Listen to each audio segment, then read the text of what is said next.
Buenas tardes, ¿cómo están? ¿Cómo les va? Vamos a dar inicio a la clase de hoy, que corresponde a la tercera semana del curso de auditoría. Y como les había anticipado, vamos a trabajar en esta oportunidad sobre el informe elaborado por el Instituto Internacional de Auditores Internos de Control Interno, que se conoce como el modelo COSO, ¿sí? Y para eso vamos a trabajar con el material que ustedes ya tienen a su disposición desde el viernes de la semana pasada. Así que vamos a compartir justamente el material teórico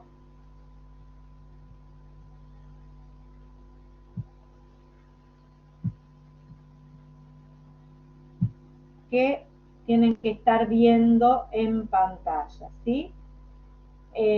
Como ustedes habrán podido ver, hemos hablado sobre los modelos de control interno, que son los estándares que los contadores consideramos al momento de poder asesorar a nuestros clientes en control interno administrativo, ¿sí? Cuando hacemos auditoría interna, y tenemos modelos que nos muestran cuáles son las cualidades, las condiciones que deberían tener esos controles internos administrativos operantes para ser óptimos, ¿sí? Nosotros hemos trabajado en un primer momento con el modelo elaborado por el Centro de Estudios Científicos y Técnicos de la FACSE, que le ha colocado como nombre Manual de Auditoría y que corresponde al informe número 5 de la FACSE, ¿sí? Bien, en base a ese modelo, ustedes han podido ver cuáles son los elementos componentes de ese modelo y lo hemos llevado al terreno práctico en el caso Tiramisú Sociedad Anónima, donde ustedes han podido ver cómo se van completando cada uno de estos elementos del modelo de control interno. Y una vez que nosotros tenemos identificado cuál es el objeto del control que representa la mayor peligrosidad para el ente, vamos identificando cuáles son justamente los sensores que están involucrados, cuál es el grupo de control responsable de llevar adelante esos controles esenciales, o que debe hacer los ajustes para que funcione correctamente el control interno, e identificamos al grupo activante, que es el que está interesado en que se corrijan justamente esas fallas, esos desvíos en el ente. Y tienen como material teórico la resolución de esa aplicación práctica del informe número 5 al caso Tiramisú Sociedad Anónima. Hoy vamos a trabajar con el otro modelo o estándar de control interno administrativo operante, que no es otro que el modelo COSO 1, que está vigente desde el año 1992 y que obviamente a lo largo de los años ha sufrido numerosas modificaciones, estando hoy vigente el modelo COSO 3, pero en esencia no se han modificado grandemente sus componentes, sus objetivos y sus niveles.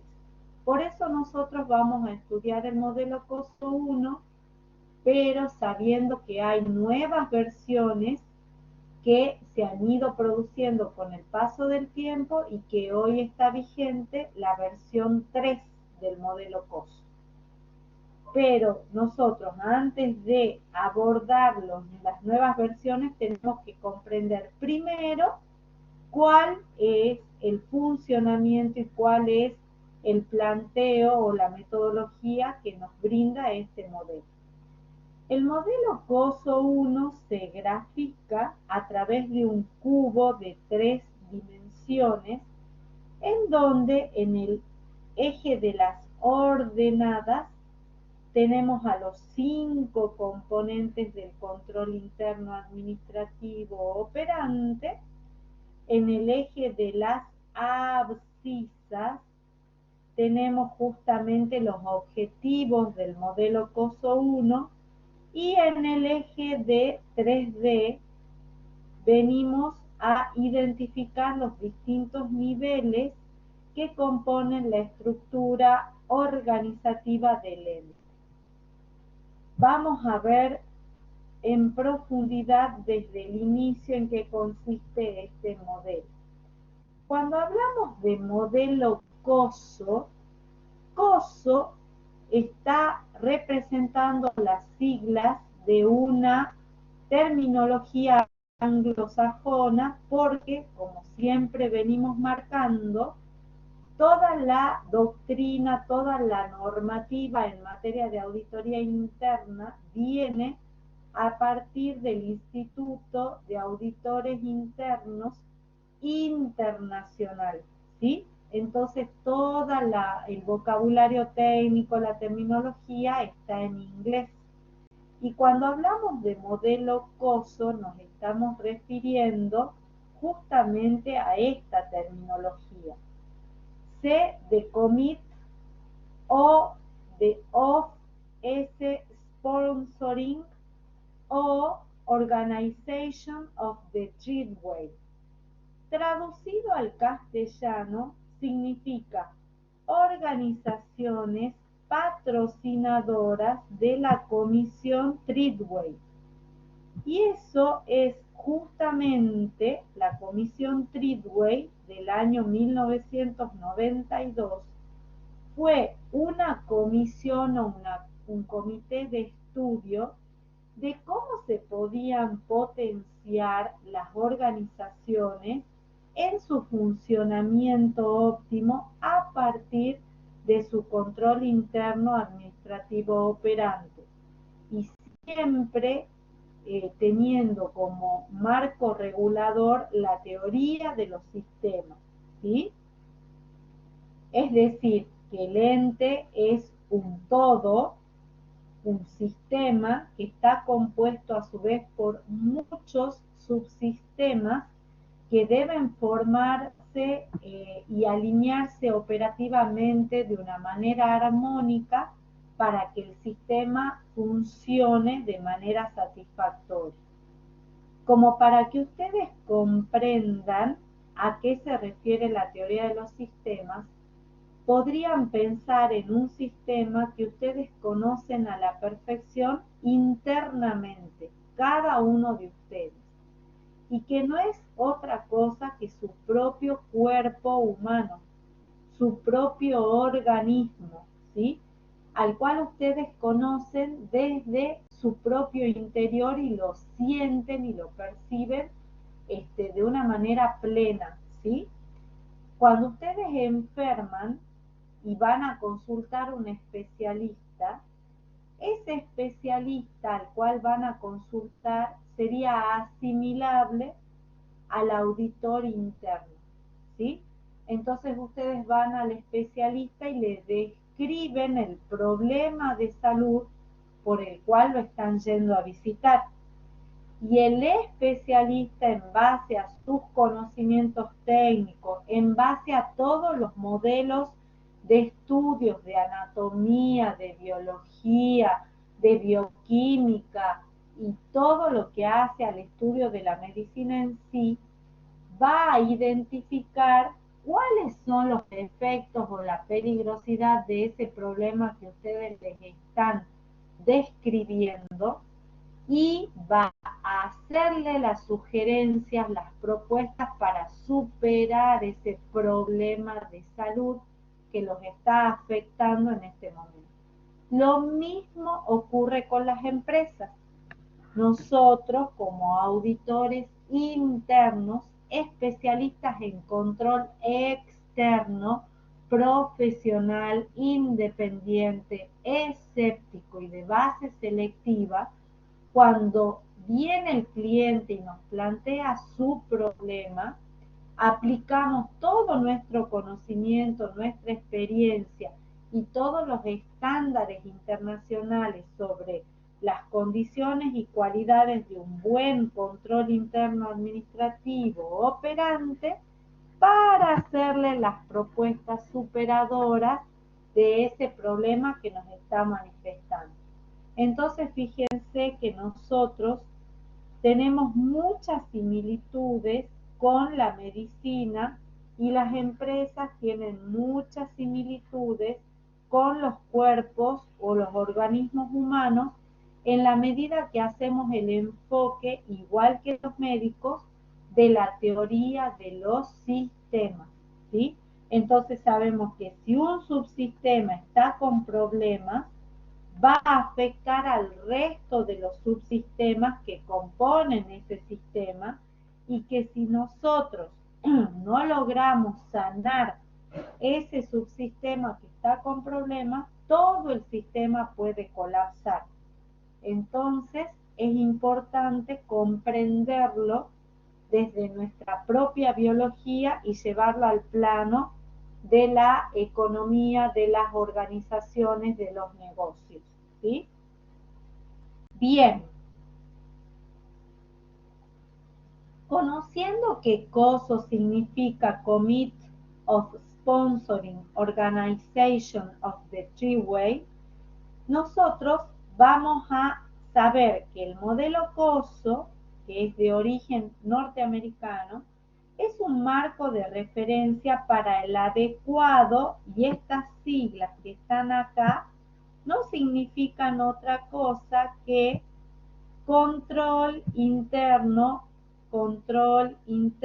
administrativo operante, ¿sí? Este modelo COSO, que nace o surge en el año 1992, es el que está considerado en la elaboración del marco integrado para la práctica de la auditoría interna, que ha sido creado, ha sido difundido por el Instituto de Auditores Internos a nivel internacional y adoptado por el IAIA, que es el Instituto de Auditores Internos de Argentina, ¿sí? Aclarada esta situación o estas definiciones o estos conceptos, vamos a ver quiénes han sido esas 5 organizaciones que han creado justamente este modelo COSO, con el objetivo de describir cuáles son justamente las características o las condiciones de un buen control interno administrativo operante. Estas 5 organizaciones son del sector privado de Estados Unidos, y cuando ustedes identifican eso se dan cuenta de que justamente estamos hablando de un sector que hace a la profesión nuestra, que nosotros hacemos el control externo sobre el sector privado y no sobre el sector público, que tiene sus propias normas de auditoría, ¿sí? Nosotros siempre apuntamos al sector privado. Entre las organizaciones que elaboraron este modelo, tenemos la Asociación Americana de Contabilidad, el Instituto Americano de Contadores Públicos Certificados, los Ejecutivos de Finanzas Internacionales, el Instituto de Auditores Internos, que es el organismo con el cual nosotros siempre estamos trabajando, porque de ahí vienen las normas de auditoría interna a nivel global, que después el IAIA adopta a nivel local, y la Asociación Nacional de Contadores, que hoy se conoce como el Instituto de Contadores Administrativos de Estados Unidos. Y ahí vemos justamente cómo lo graficaron ellos al modelo COSO. Tal como yo les anticipé, se empleó un cubo en 3 dimensiones, donde primero vamos a ver los objetivos del modelo COSO que están graficados en el eje de las abscisas. Y ustedes van a ver que el modelo COSO tiene, en su primer versión del año 1992, justamente tres objetivos. El primer objetivo del modelo COSO era estudiar el control interno administrativo operante. ¿Para qué? Para lograr la eficacia y la eficiencia de las operaciones. Es decir, que todas las transacciones que se dan a nivel operativo en el ente consigan ser eficaces, es decir, que logren el objetivo para el cual se realizan y sean eficientes. ¿Qué significa esto? Que esos objetivos se consigan al menor costo posible y maximizando las utilidades. Entonces ahí tenemos el primer objetivo, que las operaciones se hagan con eficacia y con eficiencia. Después tenemos justamente el segundo objetivo, que es la confiabilidad en el sistema de información, tanto financiera contable como la extracontable. Recuerden ustedes que nosotros siempre dijimos que las operaciones que se dan por la administración deben reflejarse lo más fidedignamente posible en la contabilidad. Y les hice la aclaración que para nosotros como auditores internos es tan importante la información financiera o contable como la información extrafinanciera o no contable. Y hablamos siempre del espejo, que la administración debe reflejarse lo más cercana y fidedignamente posible en la contabilidad. Y acá tenemos en el objetivo de reporte. ¿Por qué hablamos de reporte y no solamente de contabilidad? Porque estamos hablando tanto de la información financiera o contable como de la información extrafinanciera o no contable. Y por último, el tercer objetivo que marca el modelo COSO tiene que ver con el cumplimiento, la observancia y el cumplimiento de las normas en las operaciones de ese ente, tanto de las normas internas que se dictan a nivel organización, llámense instructivos, llámense reglamentos, llámense pautas de trabajo, llámense estrategias, planes, todas esas normas de carácter interno deben ser cumplidas para que justamente ese control interno administrativo operante opere de manera coordinada, de manera planificada, de manera organizada y esté orientada a la consecución de los objetivos que persigue el funcionamiento de ese ente, como así también de su misión y de su visión. Pero también debe cumplir con las normas externas de ese ente, llámense resoluciones administrativas, leyes, decretos, instrucciones dispuestas o comunicaciones dispuestas por los bancos, todas las normativas fiscales, todas las normativas comerciales, todas las normativas contractuales, laborales, previsionales, de higiene y de seguridad, es decir, toda la legislación que resulta de acatamiento obligatorio por parte del ente. Y estos tres objetivos que ustedes ven acá, operaciones, que es el 1, reporte, que es el 2, y el cumplimiento, que es el 3, son los 3 objetivos que debería cumplir todo control interno administrativo operante. Todo control interno administrativo operante que se precie de óptimo debe cumplir con estos 3 objetivos. Y nosotros como asesores, como prestadores del servicio de aseguramiento en auditoría interna, debemos concientizar al gobierno de los entes que estos 3 objetivos son irrenunciables. Deben cumplirse para que el control interno administrativo sea óptimo.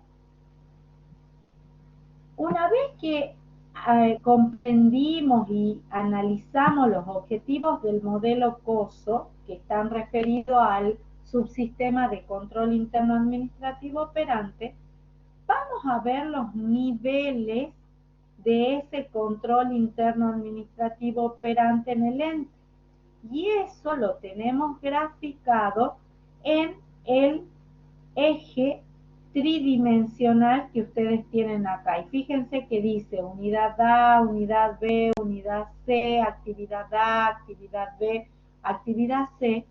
No es otra cosa que lo que nosotros venimos diciéndoles desde el primer día de clases, la estructura organizativa del ente.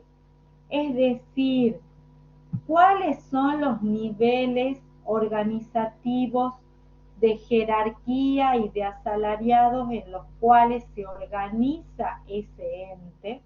Y que ustedes lo han estudiado en administración al utilizar la herramienta del organigrama, ¿sí?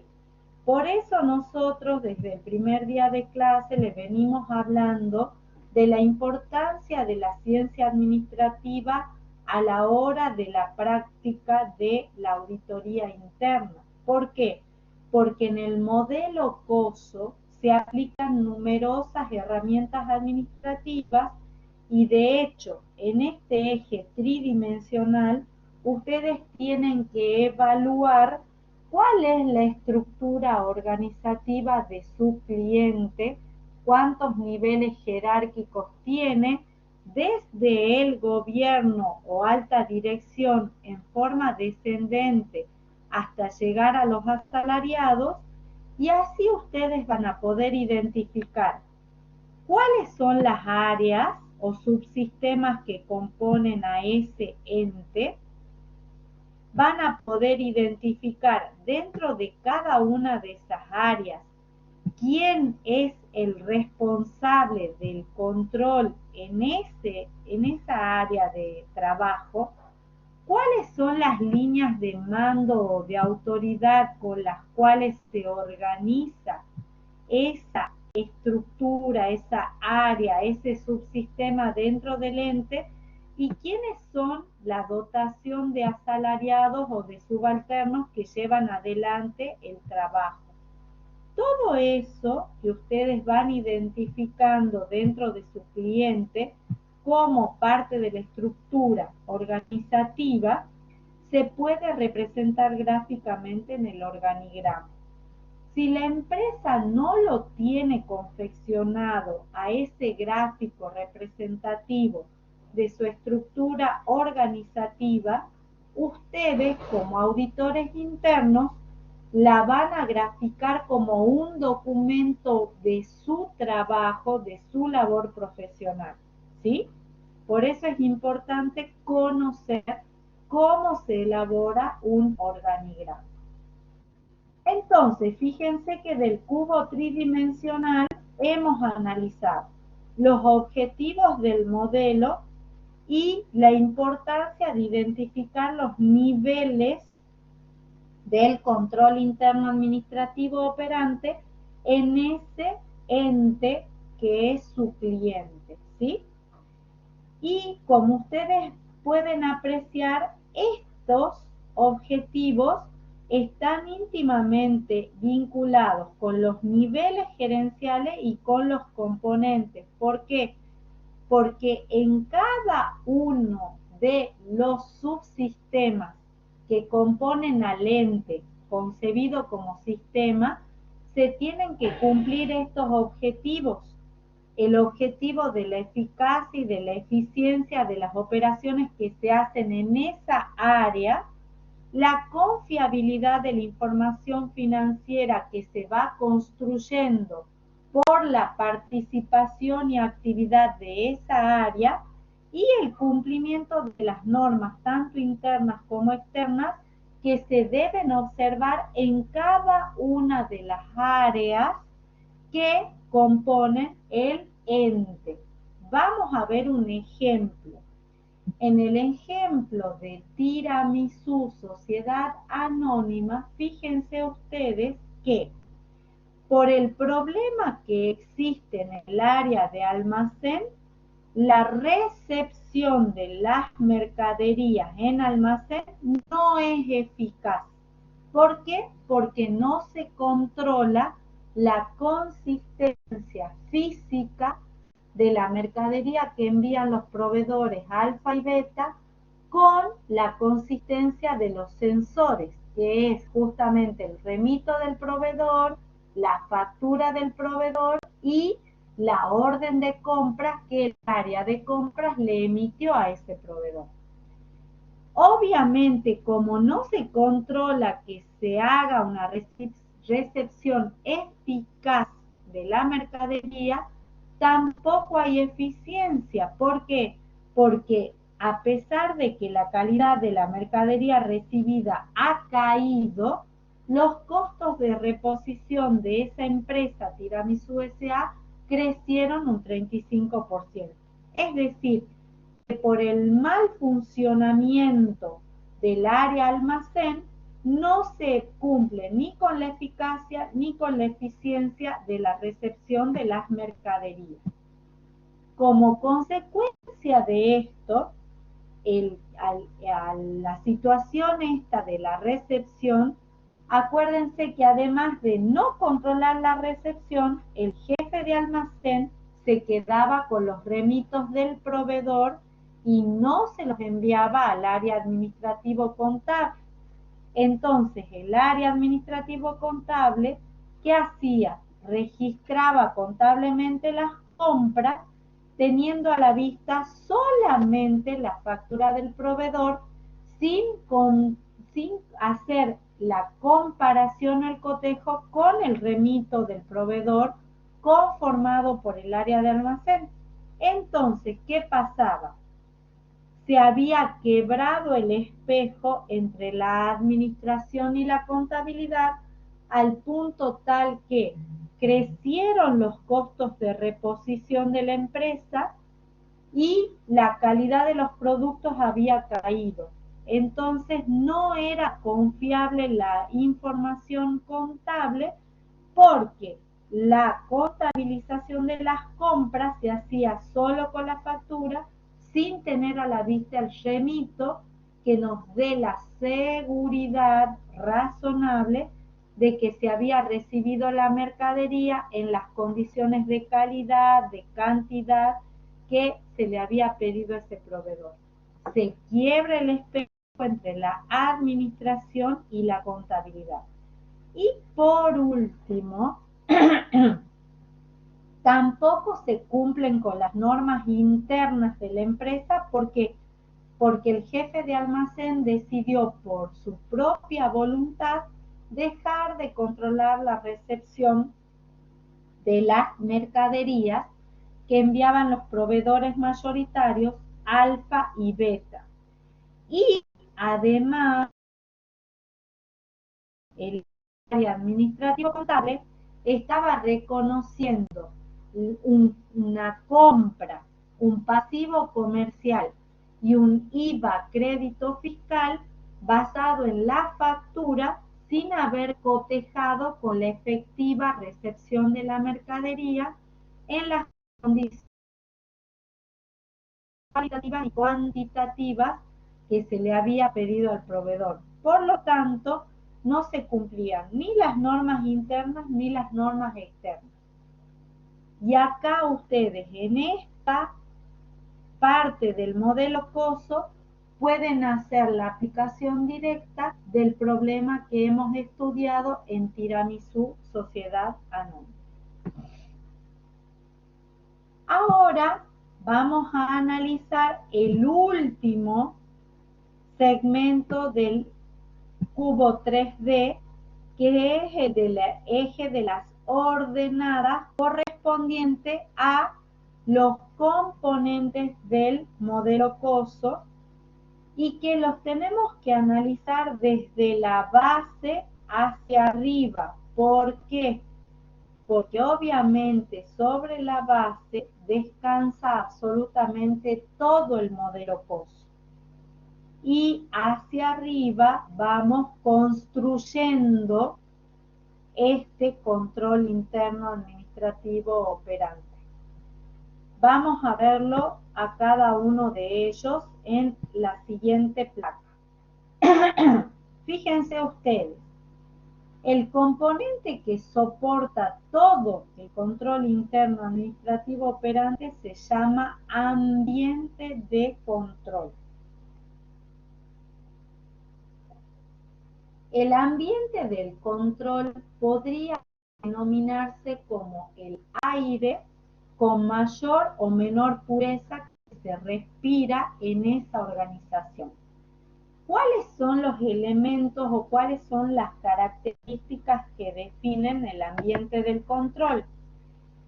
Tenemos la cultura que reina en ese ente sobre el cumplimiento del control. ¿Cuáles son los valores que rigen en ese ente?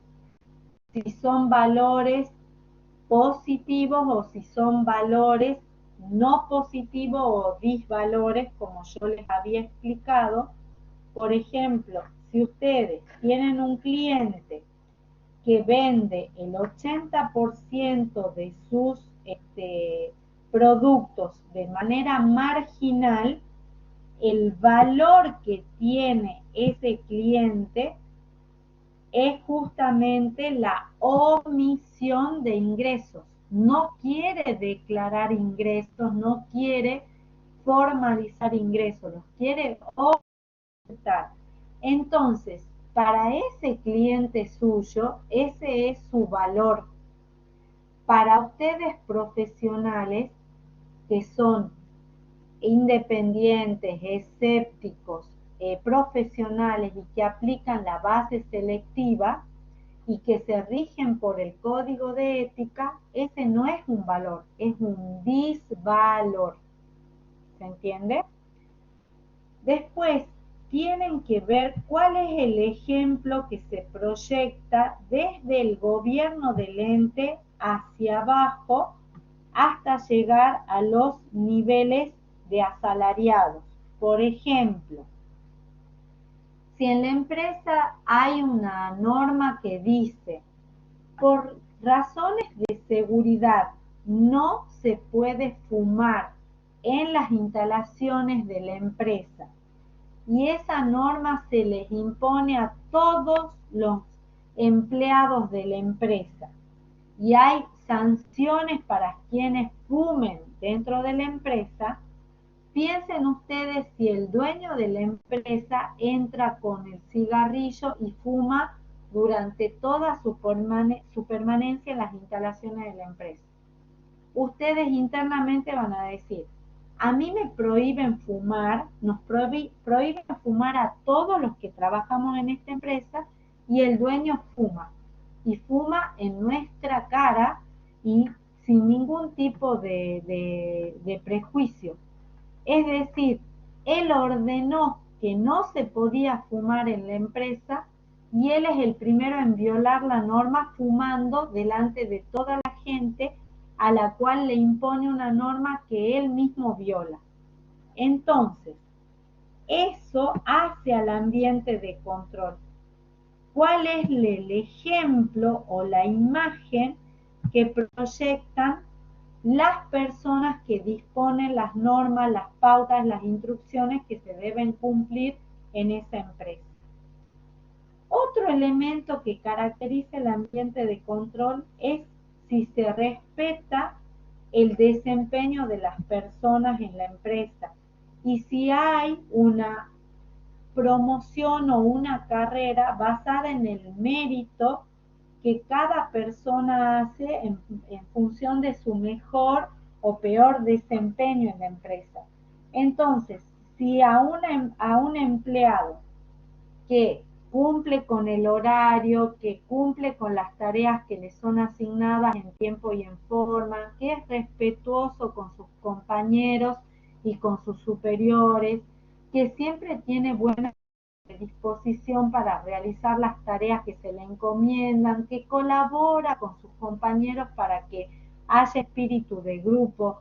Si a esa persona, la empresa, le otorga un ascenso, es un ejemplo para todos los demás que trabajan a la par de esa persona, que ven que un buen desempeño y un mérito en la empresa sí tiene reconocimiento.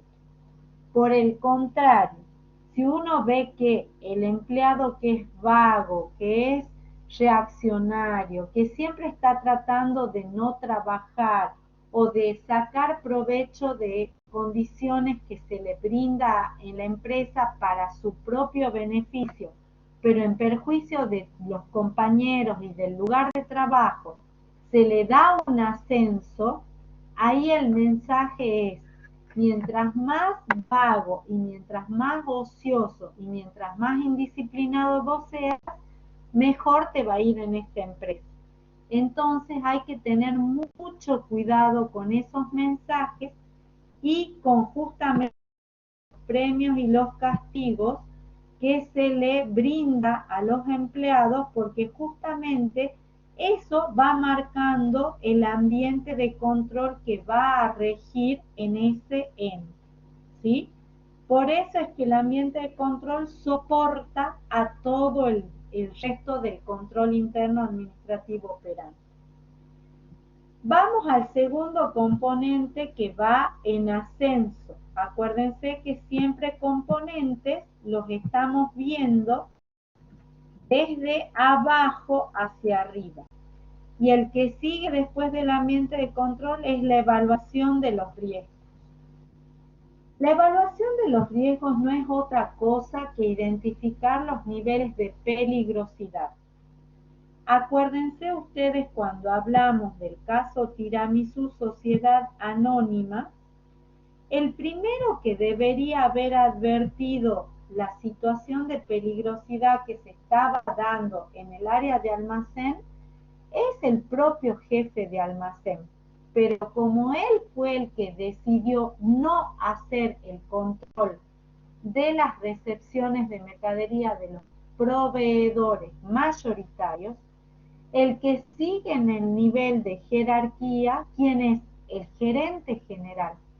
Entonces, el gerente general, que es el que va haciendo el monitoreo mensual de todas las áreas del ente y de sus indicadores de rendimiento, era el que tenía que identificar la peligrosidad por lo que estaba pasando en el área de almacén al no controlarse la recepción de los proveedores mayoritarios.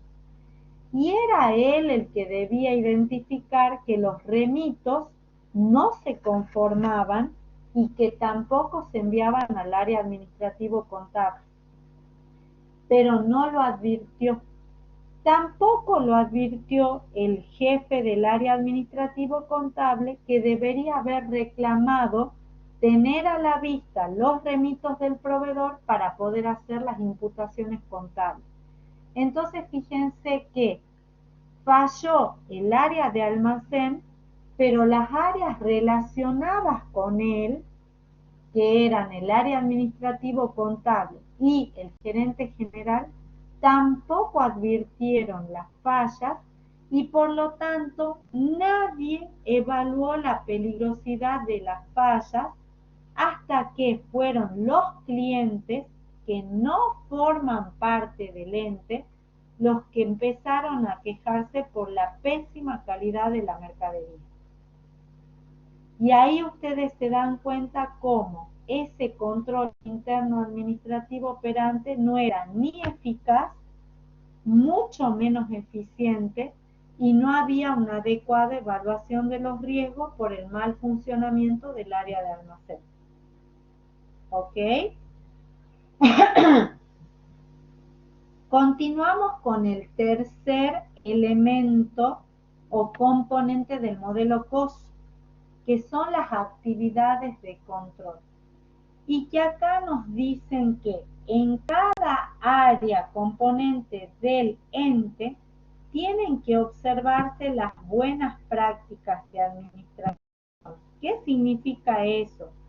Que cada persona tiene que cumplir con las pautas de su puesto de trabajo, de su desempeño, porque de esa manera se garantiza que el funcionamiento sea coordinado, armónico, eficaz y se pueda llegar a conseguir los objetivos no solamente de esa área, sino del ente considerado en su conjunto. Fíjense ustedes, en el caso de Tiramisú Sociedad Anónima, el propio jefe del área de almacén es el que dispone que no se cumpla con el control de la recepción. Entonces, obviamente, no está haciendo una buena práctica de administración. Tampoco está cumpliendo con su deber de mandar y de controlar a sus subalternos. ¿Por qué? Porque él mismo los está induciendo a incumplir las normas internas. Les dice, no vamos a perder tiempo en el control de la recepción de los proveedores mayoritarios, cuando muy por el contrario, él debía ser el que más celosamente haga cumplir el control interno. Fíjense que en almacén se vulneran controles clave que hacen que todos los otros subsistemas empiecen a tener falencias en sus operaciones. Fíjense de que se maltrataba a los sensores y no se dejaba rastros de control en ellos. Recuerden ustedes que no controlaba los remitos con las órdenes de compra del área compra, no controlaba con la mercadería física que mandaba el proveedor y tampoco le enviaba el remito conformado, que es el rastro. La conformidad es el rastro de que un control se ha hecho, no lo controlaba y no le enviaba el remito conformado al área administrativo contable. O sea que fíjense que en el área de almacén no se controlaba ni se cumplía con ninguna de las condiciones de las actividades de control. Y menos aún se hacían controles físicos periódicos. ¿Por qué? Porque no se controlaba la mercadería física. Ni al momento en que llegaba a la empresa, ni con posterioridad. En ningún momento se dice que se hacían controles de stock periódicos.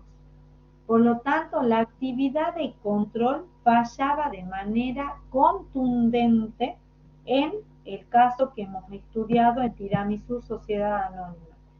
En el área de almacén con mayor peligrosidad, y eso a su vez influía o impactaba en otras áreas como ser administrativo contable, como ser el área de ventas, que fue la que recibió todas las quejas de los clientes, y también en el área de finanzas, que estaba dentro de administrativo contable, porque los clientes dejaron de pagar. Miren ustedes, por la falla en la actividad de control del área de almacén, todas las inconveniencias, incorrecciones, fallas y desvíos que se produjeron en las otras áreas. Información y comunicación.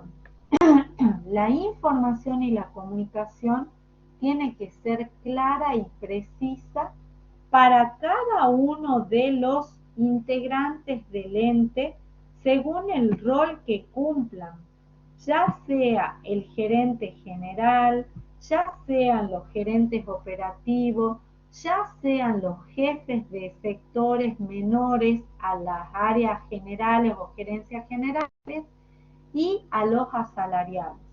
Todos tienen que conocer las normas, pautas deben cumplir de acuerdo a su rol, porque todos son responsables de observar y cumplir tales normas. Y justamente hay un área que en el caso de Tiramisú era el gerente general, que hace justamente el control de indicadores a nivel ya superior para informárselo a la asamblea de los accionistas o a los propietarios en base a los objetivos que se habían trazado para esa organización, ¿sí? Y fíjense ustedes que en Tiramisú Sociedad Anónima estaba quebrado el canal de comunicación. ¿Por qué? Porque el gerente general jamás se había enterado, a no ser porque llegó el auditor interno, de que el área de almacén no controlaba las recepciones de mercadería de los proveedores mayoritarios y tampoco sabía que el área administrativo contable no tenía jamás a la vista los remitos de los proveedores alfa y beta y que registraba contablemente solo con la factura de estos proveedores. Entonces, fíjense ustedes que el gerente general se viene a noticiar de todo esto cuando llegue el auditor interno a Tiramisú Sociedad Anónima. ¿Cómo se puede solucionar esto? Fácil, con tecnología de la información, que es nuestra aliada. Cuando yo sistematizo todos los controles esenciales del ente, se terminan los problemas de las fallas estas que identificamos en el área de almacén, en el área de administrativo contable y la desinformación del gerente general. Si tiene todos los módulos de cada área en un sistema al que puede controlar de manera remota o informática, estas cuestiones saltan con mucha mayor rapidez y contundencia de cuando se hacen las actividades manuales y con soporte en papel únicamente, ¿sí? Por eso la tecnología es nuestra mayor aliada. Y por último tenemos el monitoreo y la supervisión.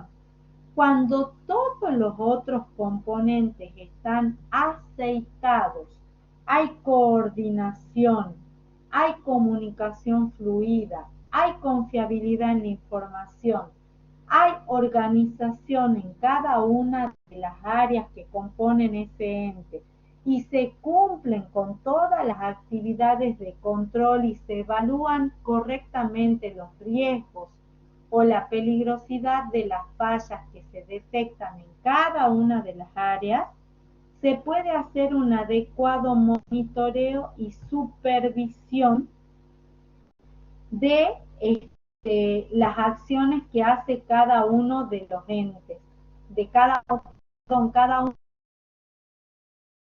entes del ente. Y de esa manera es el momento en el cual el gerente general de Tiramisú Sociedad Anónima puede hacer esa tarea con una adecuada seguridad, con una razonable seguridad de que todos los otros elementos funcionan adecuadamente. De lo contrario, si él solo se dedica a monitorear y a supervisar sin tener seguridad razonable en los otros componentes del modelo de control interno administrativo operante, pasa lo que pasó en el caso Tiramisú Sociedad Anónima, que es justamente lo que ha ocurrido en este caso, ¿sí? Entonces, ustedes ahí se dan cuenta que cuando el control interno administrativo operante empezó a fallar, nadie se había percatado de eso, que llegó el auditor, ¿sí? Entonces, de esa manera es justamente cuando ustedes pueden hacer la aplicación práctica de esta herramienta teórica que les brinda el modelo COSO. Y con esto nosotros vamos a justamente dar por finalizada la clase de hoy y les va a quedar como una tarea para hacer el pase en limpio de la aplicación del modelo COSO 1 para el caso Tiramisú S.A. Yo se los he ido desarrollando punto por punto a medida que analizamos desde la faz teórica los componentes, los objetivos y los niveles del modelo COSO, pero me interesa que ustedes pasen en limpio toda la información y si surgiese alguna duda, me consultan por el foro de aspectos prácticos. Eso es todo por ahora, mis estimados estudiantes. Esta clase es la de esta tercera semana de estudio y seguimos avanzando en equipo, que es la mejor manera de hacerlo. Que estén muy bien, a estudiar y estamos en contacto. Hasta luego.